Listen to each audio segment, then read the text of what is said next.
नमस्कार दोस्तों। Sub inspector भर्ती का पेपर लीक हुआ था। एसओजी ने ये तो खुलासा कर दिया है, लेकिन पकड़े गए 14 सब इंस्पेक्टरों से एसओजी फिर नए सिरे से पूछताछ कर रही है और ऐसा माना जा रहा है कि अगले 2-3 दिनों में कुछ और गिरफ्तारियां होंगी और आरपीए में ट्रेनिंग ले रहे कुछ और सब इंस्पेक्टरों को पूछताछ के लिए हिरासत में लिया जा सकता है। एसओजी का सबसे ज़्यादा फोकस इस बात को लेकर कि राजस्थान में जिस तरीके से पेपर लीक हो रहे हैं, चाहे वो जैन भर्ती का पेपर हो, अब सब इंस्पेक्टर भर्ती का पेपर हो,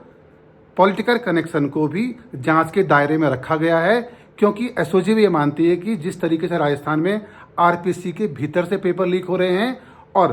अलग अलग भर्ती परीक्षाओं का जो दायरा है पेपर लीक का वो जितना बड़ा है, उसमें एसओजी ये मानती है कि बिना सियासी संरक्षण के इतने बड़े पेपर लीक के दायरे हो नहीं सकते हैं। जैन भर्ती मामले में पकड़े गए आरोपी जगदीश ने भी एसओजी को ऐसे संकेत दिए हैं कि पेपर लीक में सियासी लोगों की भूमिका महत्वपूर्ण होती है। अब सारा फोकस जो एसओजी का है वो इस बात पर है कि कहीं पॉलिटिकल लोग या पेपर लीक माफिया और राजस्थान में नेता मिलकर काम तो नहीं करते हैं, क्योंकि पिछले 5 सालों में जिस तरीके के पेपर लीक हुए हैं वो ये बताता है कि कर्मचारी चयन बोर्ड और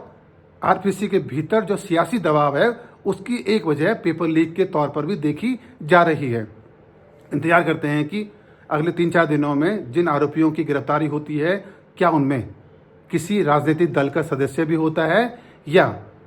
अभी सिर्फ जांच है और आने वाले दिनों में ये जांच का दायरा राजनीतिक लोगों तक भी पहुंच सकता है। इंतजार करते हैं कि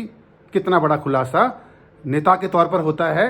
और कितना बड़ा खुलासा किसी बड़े नकल माफिया के तौर पर होता है।